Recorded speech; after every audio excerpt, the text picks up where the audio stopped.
You were called upon to help a You lot know of big something, stars. I'm always, look, I got a lot of friends who do those things. No, but and, they know that you're the go-to guy. I mean, you helped Billy with his one-man show. You know, You've 700 worked- Sundays was a fun show to do. Yeah, I mean, but you came in not as a script doctor, but as Yeah, we collaborated on this. yeah, but a lot of people call you in. Yeah. Get me Zweibel, you know, and I'm always proud to hear that Thank you. that people know where to go.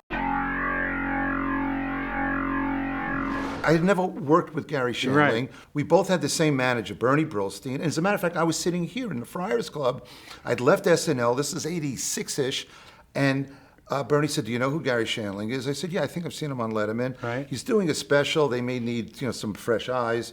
I looked at the script. Yeah, I'd love to do this, okay?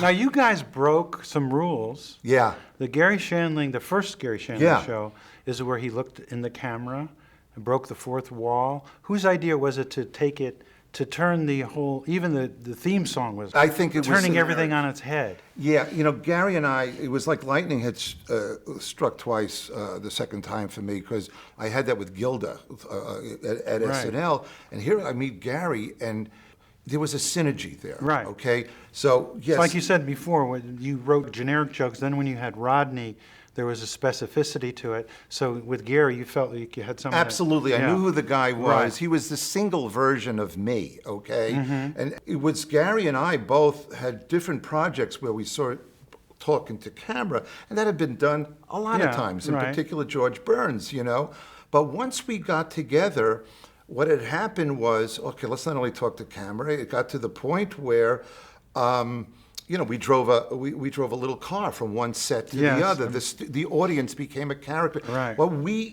we worked on, the conceit was that Gary lived in a condominium in this complex. He had the condo that just happened to be on television. Okay, so no matter who moved in there, they had a show. Right. And once we figured that out, we made our own little world with our own little rules, and we lived within them, Mm-hmm. That was a really innovative. And how many of those did you do? We did 72. Wow. Well, it was for Showtime. It was for Showtime, and nobody's got Showtime. This was early before It was Showtime. early, and then we got very frustrated that nobody was seeing it. So this new network started, Fox. Okay, came along in the late 80s. So they made a half hour of It's Gary Shandling Show, followed by a half hour of Tracy Ullman was on at the time. Okay? Right. And they put it on Sunday nights, and maybe 12 more people saw it then. Yeah. So is it on DVD? Oh yeah, the DVD set came out about a year and a half ago. I don't know how well it did, but I got to see the shows again. And? Oh my God, was it fun? Oh, good. It was so much fun. Because sometimes you look at something. No. A lot of time had gone by, and go, it was, wow, that was pretty good. When Shandling did the other show. I didn't do that. It was Larry Sanders, and boy, that was a great show. Gary and I, after our show was over, we split, and I made a couple of very unfortunate choices after that. I was asked to create a TV show for Ryan O'Neal and Farrah Fawcett. I remember that. It was a show called Good Sports. Yes. And I remember that show. I'm just about back on solid food. We did 4 of them. Yeah. And we had, maybe at the writers' table, there must have been at least a dozen Emmys, and there was a couple of Tony Award winners in the supporting cast. But we had 2 people as stars of the show that weren't funny. It was a little tough. It was a problem. I Yeah. remember. But you were very gracious. You hired me. The format was there's a channel, but it's just this one guy for 24, a comedy channel, Yeah, right? comedy channel, And every yes. once in a while you just see me. Absolutely, it's the It was 24-hour Belzer channel. Yeah, because the show took place at an ESPN kind of sports thing. The idea so we was would great. flip the thing. And a little bit ahead of its time, I might say. It was one of the, because it has been done since. Yeah. It was one of those situations where the show only existed because of the 2 stars. Of course. And the show wasn't successful because of the 2 stars. Yeah. It just was a chemistry thing. A few times you mentioned Saturday Night Live, which you were a writer on. From I was one of the originals. Day one. Yeah. In 1974 we started, right? 75. It was- 75, October 75? Yeah, October 75 was the first show. How did you get that gig? What a plum. Well, what had happened was, once again, the planets were lined up. Yeah. I got tired of writing for the Catskill guys. I wonder okay? why. You know, I'm 21 and they're 45, and they're going, you know, give me more of those more jokes about paving the driveway. I'm like, I don't want to do that. About the kids' radio being loud in the room. When I was a kid, we didn't have a room. Yes, it's all that stuff, okay? Right. So I took all the jokes they wouldn't buy from me because they said it was too hip for the room, Right. okay? And as you know, that's where we met. There were two clubs, Catch a Rising Star and the Improv here in New York, and those were launching pits. So they were basically the new Catskills. They were the new spawning grounds, okay? Exactly. Everybody was coming out of there.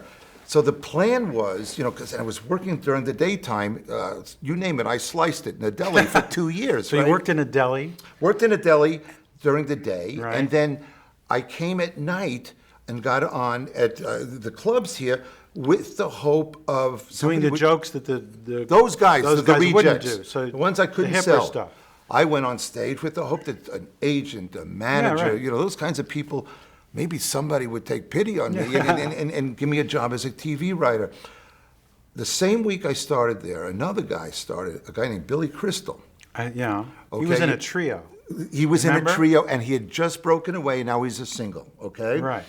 He lived about 3 or 4 towns from my parents where I was living on Long Island. Yes. And he would pick me up every night in his little blue Volkswagen, and we'd come to town. We'd do Catch and the Improv. Catch and the Improv. Then we'd go home and listen to the tapes, and we'd critique each other. So I'm about 4 months into this experiment.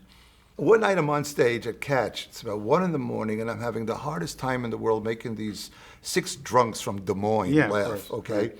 I get off the stage, and I'm sweating like a pig. I go to the bar. Now I'm waiting for Billy to get done so I can get a ride home. A guy comes and sits next to me in the stool next to me at the bar at the Catch, and just starts staring at me and staring at me. And finally I go, what? What? He goes, you know, you're the worst comedian I've ever seen in my life. I said, thank you. I really need to hear that now. I appreciate that. Thank you so good much. timing. Yeah. He said, but your material's not bad. Did you write it? And I said, yeah. He said, could I see more of it? And I didn't realize at first that this guy's name was Lorne Michaels. Yeah. Okay? Those were the days he was going to the clubs. Yeah, I brought him into Catch to... That's where that happened. Where he saw you. I know he... I went, he told me about this new show, can I see more material? I went back to Long Island, and I sat at my mom and dad's kitchen table and typed up 1,100 jokes. Wow. How old were you? I was 24. Uh-huh. And I took the book, I put them in a book, and I had like a phone book of jokes. I came back into the city, and I went to, I think he was staying at the Plaza. Yes, he was. And at the appointed hour, I went upstairs, right. And I go into his room, and I'm sitting on the edge of a bed. He pulls up the chair, and I give him this tome, all right? Phone book. And he opens it up, and he reads the first joke, and he goes, good. And he closes the book. I'm up for 2 days typing with those typewriters with the things, the catch, and all that. And he said to me, how much money do you need to live on? And I never asked the act that. And I said, well, I'm making $2.75 an hour at the deli. Match it.